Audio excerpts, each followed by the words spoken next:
প্রিয় অষ্টম শ্রেণীর শিক্ষার্থীরা, শুভেচ্ছা নিও। আজকে আমি তোমাদের বাংলাদেশ ও বিশ্ব পরিচয় বিষয়ের নতুন বই থেকে চতুর্থ অধ্যায় বাংলাদেশের অর্থনীতি এর ৪৬ পৃষ্ঠার পাঠ ৬-এর কাজ সমাধান করে দেব।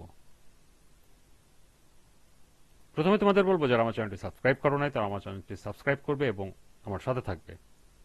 তাহলে চলো আমরা ক্লাস শুরু করি। ৪৬ পৃষ্ঠার পাঠ ৬-এর কাজ, রেমিটেন্স কিভাবে বাংলাদেশের অর্থনৈতিক উন্নয়নে ভূমিকা রাখছে ব্যাখ্যা করো। চলো এখন আমরা এর সমাধান দেখে নিই।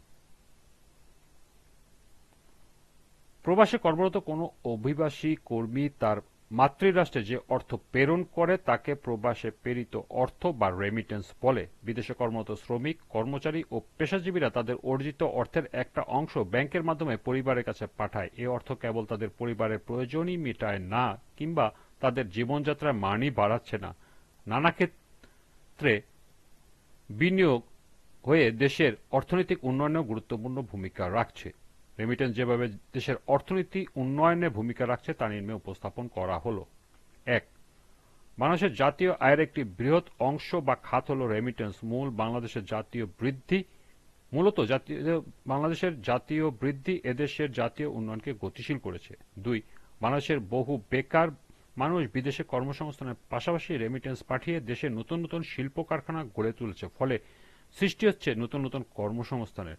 ৩. মূলধন যে কোনো দেশের অর্থনৈতিকতে অত্যন্ত তাৎপর্যপূর্ণ। উন্নয়নশীল কিংবা অনুন্নত দেশের মূলধন গঠনে রেমিটেন্স যথেষ্ট সাহায্য করে। ৪. রেমিটেন্সের মাধ্যমে এদেশের মাথাপিছু আয় ধীরে ধীরে বৃদ্ধি পাচ্ছে, ফলে সাধারণ মানুষের জীবনযাত্রার মান বৃদ্ধি পাচ্ছে। ৫. গ্রামীণ অর্থনীতিকে শক্তিশালীকরণের ক্ষেত্রে সম্প্রতি কৃষির পাশাপাশি রেমিটেন্স খাত উল্লেখযোগ্য ভূমিকা পালন করছে। ৬. রেমিটেন্স বৃদ্ধির মাধ্যমে মূলধন গঠন করে এদেশে একক কিংবা যৌথ উদ্যোগে নতুন নতুন শিল্প কারখানা গড়ে ওঠার মাধ্যমে শিল্পায়ন বৃদ্ধি পাচ্ছে। ৭. এদেশের জাতীয় মূলধন বৃদ্ধিতে রেমিটেন্স বা বৈদেশিক মুদ্রা গুরুত্বপূর্ণ ভূমিকা পালন করে, আর এই মূলধন মানুষ কৃষি, শিল্প কারখানা, ব্যবসা বাণিজ্য ও প্রভৃতি ক্ষেত্রে বিনিয়োগ করে উৎপাদন বৃদ্ধি করতে পারে।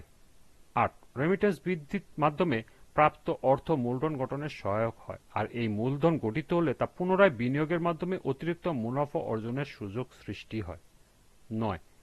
বাংলাদেশের অর্থনৈতিক অবস্থাকে ত্বরান্বিত করতে হলে এদেশের অর্থনৈতিক প্রবৃদ্ধি অত্যাবশ্যক, আর এদেশে অর্থনৈতিক প্রবৃদ্ধি অর্জনে রেমিটেন্স অত্যন্ত গুরুত্বপূর্ণ ভূমিকা পালন করে। এবং সর্বশেষ ১০. বৈদেশিক সাহায্যের হাত থেকে মুক্তি পেতে রেমিটেন্স গুরুত্বপূর্ণ ভূমিকা পালন করে। এই ছিল ৪৬ পৃষ্ঠার পাঠ ৬-এর কাজের সমাধান। আজকের ক্লাসটি এ পর্যন্তই।